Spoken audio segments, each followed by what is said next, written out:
mas maganda kung pag-usap kayo kahit hindi mo sa professional, meron kayong kaibigan na kausapin kayo, ganyan. O kaya, nag-observe lang kayo kung sa tingin nyo may mga kaibigan kayong nahihirapan, kayo na mismo magtanong. Kasi kaysa pagsabihan nyo ng ganito, ganyan, mas maganda magtanong, makinig kayo. Kasi makakatulong yun. For me, yun ako kumukuha ng parang inspirasyon na, oo nga, ang dami yung sinasabi sa akin, masama, ang dami yung sinasabi ng tao sa akin. Pero, ba't hindi kayo curious? Ba't hindi kayo magtanong, di ba? Kasi yun yung ginagawa. Sobrang blessed ako yung mga tao sa paligid ko. They ask kung okay lang ako. Wife ko, especially my wife, tatanong kung okay lang ako. And then, by me sharing yung nararamdaman ko emotionally, nababawasan yung burden ba, in a way, nababawasan. So, ang laking tulong sa akin. Sana huwag silang matakot na kahit na lalaki kayo, whatever, kung athlete kayo, whatever, malaking tulong. Mas ma-elevate pa yung nabin nyo kung ma-explain nyo yung sarili. Kung ma-explain nyo, alam nyo kung ano yung nangyayari sa sarili nyo. So, yun lang. Sana maging tulong and sana maging lesson din na humingi ng tulong and magtanong din. Uy, buod sa pamilya mo syempre, sino sa mga teammates mo, kaya coaches o kapwa players na yung mga nalapitan mo during this start? Actually, lahat sila. Lahat, I apologize and then sila Roger, kami mga Bisaya, alam naman nila kung paano, kasi tagal ko na rin sa team, so alam nila kung paano ako i-approach. So, I apologize and sabi ko sa kanila, this time, grabe yung tiwala nyo, hindi ko sayangin yung tiwala nyo. And then, yun lang talaga. And especially sa coaches din, because grabe yung adjustment niya para sa akin. And then, yun nga, gaya na sabi ko kanina, yung mga kumausap sa akin, si Erwin Soto, and si Calvin Abueva. So, alam mo yun, kahit na magkaiba kami ng opinion sa buhay, pero kasi pare-pareho kami athlete napagdaanan din nila ng pagdaanan ko, di ba? Ang laking tulong, like especially Calvin, ang laking tulong sa akin na sa kanya mismo nang galing na kahit magkalaban kami, di ba? Sobrang blessed ako na aside sa family ko, may ibang tao na concerned pala kahit na magkalaban kami off court, di ba? Ay on court, pero concerned sila sa well-being ko, sa mentally ko. So, ang laking tulong nun na yun. Sana encourage ko rin niya, sana yung ibang players ganun din. Na parang wag, alam mo yun, I don't wanna name names, pero gusto ko lang sana na ma-realize nila na sino may matutulungan dito, hindi kapwa players lang. Uy, hindi naman sikreto siguro na tuwing sa'yo napupunta yung bola, yung reaction ng crowd syempre. Parang kumbaga ikaw yung pinakamalaking kontrabida role dito sa finals na to. Tingin mo ba kaya mong i-embrace yung role na yun? Hindi ko sabi na kontrabida ako kasi syempre kung nakita nyo naman, di naman ako yung parang pag-trash talk o whatever.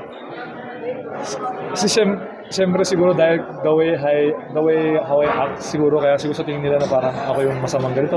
Pero hindi ko naman sila masisisi kasi gusto nilang manalo yung team nila, di ba? So siyempre, Ginebra, never say die. Kahit saan ka pupunta, Ginebra, di ba? So, wala nang, ang akin lang talaga, I need to block out those noises and then wag lang akong gumawa nun.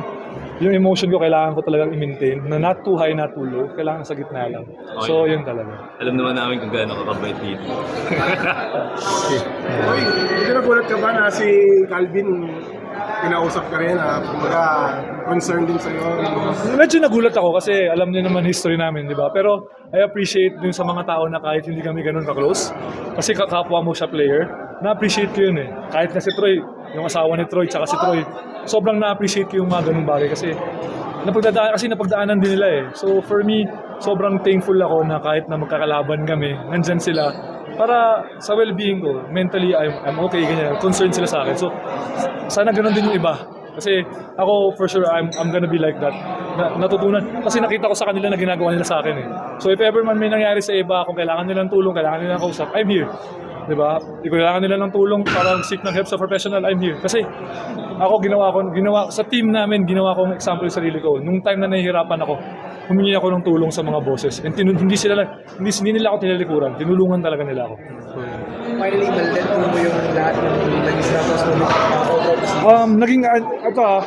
Hindi siya parang, hindi ko sinasabi na parang masaya na manalo kasi natalo yung mga Ginebra. Hindi. Naging emotional ako kasi dahil sa papa ko.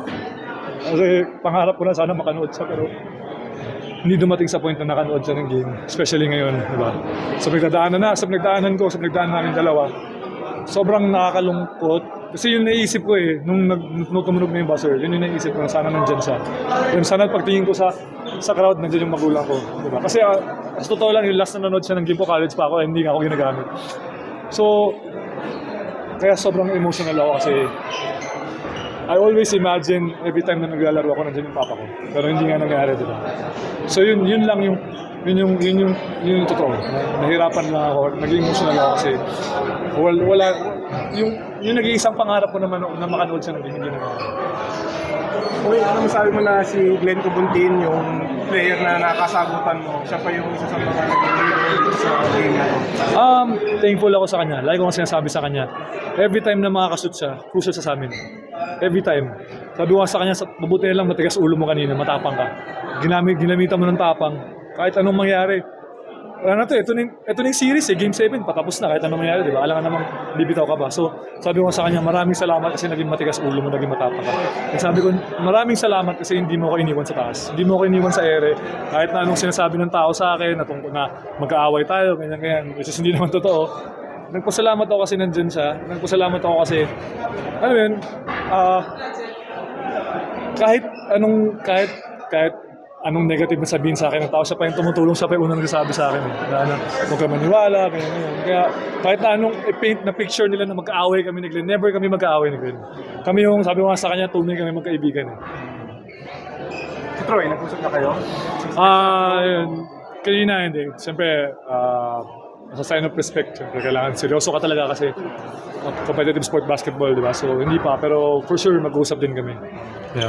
Uy, yung Grand Slam, napag-uusapan na yun na yung next yung goal eh. So, ano lang yung feeling mo doon na all Filipino kayo going for that Grand Slam? Actually, kung hindi nyo nabanggit, di ko naman maisip. Pero this I can say, we will enjoy this. And then when time comes na all Filipino, then we'll focus on that. For now, we will enjoy this.